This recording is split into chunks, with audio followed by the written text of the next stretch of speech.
दोस्तों, आखिर जब सूर्यपुत्र कर्ण दिग्विजय यात्रा के दौरान द्वारका को जीतने गया, तब भगवान श्री कृष्ण ने क्या किया? क्या भगवान श्री कृष्ण और कर्ण के बीच महायुद्ध हुआ था?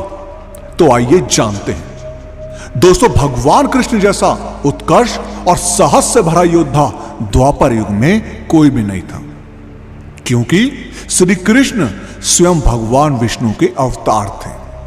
अपनी असीम शक्ति से वो किसी को भी पल भर में खत्म कर सकते थे। लेकिन क्या आप जानते हैं कि एक बार कर्ण ने भगवान श्री कृष्ण की नगरी द्वारका पर आक्रमण किया था। आखिर क्यों कर्ण ने द्वारका पर आक्रमण किया था? और जब कर्ण ने द्वारका पर आक्रमण किया, तब भगवान श्री कृष्ण ने क्या किया? दोस्तों, एक बार जब कौरव वन में विहार करने गए थे, तब गंधर्वों ने उन पर आक्रमण किया था। और इस युद्ध में गंधर्वों ने कौरवों को परास्त करके दुर्योधन को बंदी बना लिया था। अब गंधर्वों और उनके राजा चित्रसेन ने युद्ध में कई सारी मायाओं का प्रयोग किया था, जिसके कारण कौरव उनके सामने टिक नहीं पाए। और इस युद्ध में लाखों गंधर्वों ने एक साथ कर्ण पर आक्रमण किया और कर्ण के धनुष को तोड़ डाला, जिस वजह से कर्ण को युद्ध से पीछे हटना पड़ा। गंधर्व युद्ध के समय कर्ण के पास अपना दिव्य धनुष यानी कि विजय धनुष था ही नहीं, क्योंकि कर्ण ने कभी भी विजय धनुष का इस्तेमाल नहीं किया। उसने तो केवल महाभारत के 17वें ही दिन अर्जुन के विरुद्ध उस विजय धनुष का उपयोग किया था। अब इस युद्ध में अपने साधारण से धनुष के बलबूते पर कर्ण कोई भी दिव्यास्त्र नहीं चला पाए थे, इसलिए युद्ध में कर्ण को पीछे हटना पड़ा। अब कर्ण के सामने ही गंधर्वों ने दुर्योधन को बंदी बना लिया था, लेकिन कहते हैं कि अर्जुन ने ही गंधर्वों से स्वयं दुर्योधन को बचाया। और इसी के चलते लोग कर्ण की वीरता पर कई सारे सवाल उठाने लगे, जिसके बाद कर्ण ने अपने खोए हुए सम्मान को वापस पाने के लिए दिग्विजय यात्रा करने का विचार किया। यह दिग्विजय यात्रा कर्ण ने तब की थी जब स्वयं पांडवों को 12 वर्षों के वनवास और 1 वर्ष के अज्ञातवास के लिए भेज दिया था। और उस समय दुर्योधन ने धरती के सबसे मुश्किल यज्ञ यानी कि वैष्णव यज्ञ को किया था।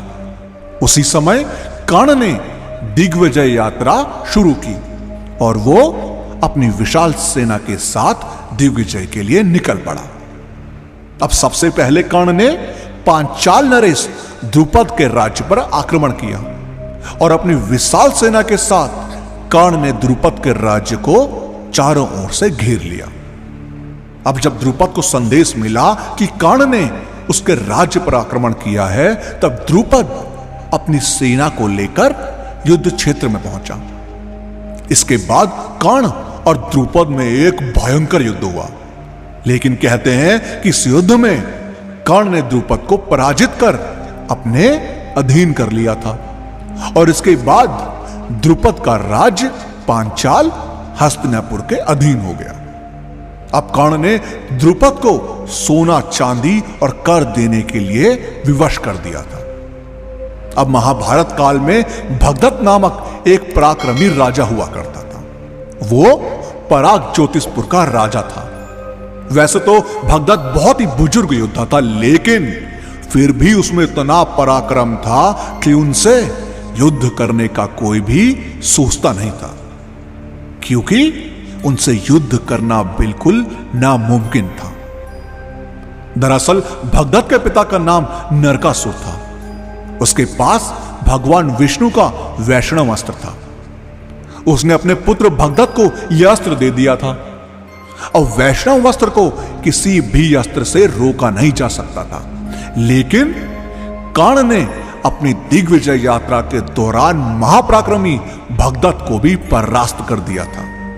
अब दिग्विजय यात्रा के समय कर्ण ने भगदत्त के राज्य पर बड़े ही कुशलता के साथ आक्रमण किया और इसके बाद भगदत्त के साथ जब कर्ण का महायुद्ध हुआ तो कर्ण उसमें भगदत्त को परास्त करके एक वीर योद्धा कहलाया। इसके बाद कर्ण ने मगध और छेदी को भी जीत लिया था। अब इसी तरह कर्ण ने सारी दिशाओं में दिग्विजय यात्रा कर सारे राज्यों को अपने अधीन कर लिया था, यानी कि हस्तिनापुर के अधीन कर लिया था। और अंत में कर्ण अपनी सेना को लेकर श्री कृष्ण की नगरी द्वारका पर पहुंचते हैं। अब देवराज इंद्र के पुत्र अर्जुन के साथ कर्ण की दुश्मनी थी, इसलिए इंद्र ने जल्द ही कर्ण की दिग्विजय यात्रा का संदेश बलराम जी के पास पहुंचा दिया। अब इंद्र बलराम जी से कहते हैं कि हे बलराम, कर्ण दिग्विजय यात्रा पर निकला है। उसने एक एक करके सारे राज्यों को परास्त कर दिया है और अब उसकी नजरें द्वारका पर है और वो अपनी सेना के साथ द्वारका की ओर बढ़ रहा है। अब इंद्रदेव की बात सुनकर बलराम जी कहते हैं, हस्तिनापुर की अधीनता हम यादव कभी स्वीकार नहीं करेंगे। अगर कर्ण की सेना द्वारका के द्वार पर पहुंची तो हम उसकी सेना के साथ साथ उसे भी यमलोक के द्वार पर पहुंचा देंगे और आज पूरा संसार बलराम के क्रोध को देखेगा। द्वारका पर आक्रमण करने से पहले मैं कर्ण को यमलोक भेज दूंगा। इसके बाद बलराम जी ने भगवान श्री कृष्ण के पास जाकर उनसे कहा कि कर्ण का दुस्साहस तो देखो कान्हा, वो सेना लेकर हमारी द्वारका पर आक्रमण करने आ रहा है। तुम अपना सुदर्शन चक्र उठाओ और आज पूरा संसार यादवों के बल को देखेगा। मैं नहीं चाहता कि युद्ध की अगुवाई तुम करो, क्योंकि युद्ध की अगुवाई मैं करूंगा और कर्ण और उसकी सेना को मौत के घाट उतार दूंगा। अब बलराम जी के क्रोध को देखकर भगवान श्री कृष्ण ने उन्हें शांत करते हुए कहा, दाऊ, आप पहले शांत हो जाइए। बिना कर्ण की मंशा को जाने हमें उससे युद्ध नहीं करना चाहिए। जितना मैं कर्ण को जानता हूं वो सभी योद्धाओं से थोड़ा भिन्न है। वीर होने के साथ साथ वो बहुत ही विनम्र स्वभाव का भी है। कर्ण से युद्ध करने से पहले हमको उससे बात जरूर करनी चाहिए। अब भगवान श्री कृष्ण की इन बातों से भी बलराम जी का गुस्सा शांत नहीं हुआ और वे भगवान श्री कृष्ण और पूरी यादव सेना के साथ द्वारका के मुख्य द्वार पर पहुंचे। जी हां, यादव सेना यानी कि नारायणी सेना, जिसका मुकाबला कोई भी नहीं कर सकता था। इसके बाद कर्ण भी अपनी सेना के साथ द्वारका पहुंचा और अपने सामने बलराम जी और भगवान श्री कृष्ण को देखकर हाथ जोड़कर प्रणाम किया। लेकिन बलराम जी का क्रोध शांत नहीं हुआ। उन्होंने अपने हाथ पर हल उठाकर कर्ण को युद्ध की चुनौती दी। अब बलराम जी की इस चुनौती को सुनकर कर्ण ने अपने धनुष को उठाया और 2 बाणों का संधान किया। अब कर्ण के सामने बलराम जी और भगवान श्री कृष्ण जैसे महापराक्रमी योद्धाओं को देखकर कर्ण की सेना और नारायणी सेना बेहद अचंभे में थी। युद्ध क्षेत्र पर मौजूद हर एक योद्धा चिंता में था। इसके बाद कर्ण ने धनुष की प्रत्यंचा को खींचकर भगवान श्री कृष्ण और बलराम जी पर एक बाण चलाया, जो देखते ही देखते 2 भिन्न भिन्न बड़ी बड़ी मालाओं में बदल गया और देखते ही देखते भगवान श्री कृष्ण और बलराम जी के गले में यह माला जाकर गिरी। अब कर्ण की विनम्रता को देखकर बलराम जी का क्रोध शांत हो गया और वो आश्चर्यचकित हो गए। और इसके बाद कर्ण ने बलराम जी से कहा, हे बलदाऊ, हस्तिनापुर की तरफ से मैं दिग्विजय यात्रा पर निकला। मैंने चारों दिशाओं के सारे राज्यों को जीता, लेकिन श्री कृष्ण और आपसे युद्ध करके भला मैं कैसे जीत सकता हूं? और आखिर कौन जीता है आज तक? जो मैं जीतना चाहूंगा, इसलिए मैं द्वारका को जीतने नहीं आया, बल्कि द्वारका के साथ संधि करने आया हूं। इसलिए हे बलदाऊ, कृपया आप हस्तिनापुर की मित्रता को स्वीकार करें। अब कर्ण की बातों को सुनकर बलराम जी बहुत प्रसन्न हुए।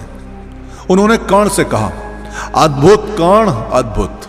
तुम्हारी इस विनम्रता को देखकर मैं बहुत प्रसन्न हुआ हूं। मैंने बहुत से बड़े बड़े पराक्रमी योद्धा देखे, लेकिन उनके अंदर विनम्रता की हमेशा कमी रहती है। लेकिन आज मैंने तुम्हें देखा तो मैं धन्य हो गया। समस्त राज्यों को जीतकर तुमने अपने पराक्रम की घोषणा तो कर दी, लेकिन साथ ही तुम्हारी विनम्रता को देखकर मैं बहुत प्रसन्न हुआ हूं और इसलिए मैं हस्तिनापुर की मित्रता को स्वीकार करता हूं। और उसके बाद भगवान श्री कृष्ण और बलराम जी ने कर्ण को द्वारका पर आमंत्रित भी किया, जहां कर्ण समेत उनकी पूरी की पूरी सेना को भोजन परोसा गया। और वैसे तो कर्ण ने कई सारे राजाओं को परास्त कर उनके राज्यों को अपने अधीन कर लिया, यानी कि हस्तिनापुर के अधीन कर लिया, लेकिन उसने द्वारका पर आक्रमण नहीं किया और ना ही उनसे युद्ध करने की सोची, क्योंकि स्वयं कर्ण भी जानता था जहां पर शेष नाग और स्वयं श्री हरि विष्णु के अवतार मौजूद हैं, वहां पर कोई साधारण मनुष्य क्या देवता तक युद्ध नहीं कर सकता। दोस्तों, आपका इस बारे में क्या कहना है, हमें कमेंट के माध्यम से जरूर बताएं। और इस वीडियो का पार्ट 2 चाहिए हो तो कमेंट्स में पार्ट 2 जरूर लिखें। और वीडियो पसंद आई हो तो लाइक और शेयर करना मत भूलिएगा। हम आपको मिलते हैं अगली वीडियो में।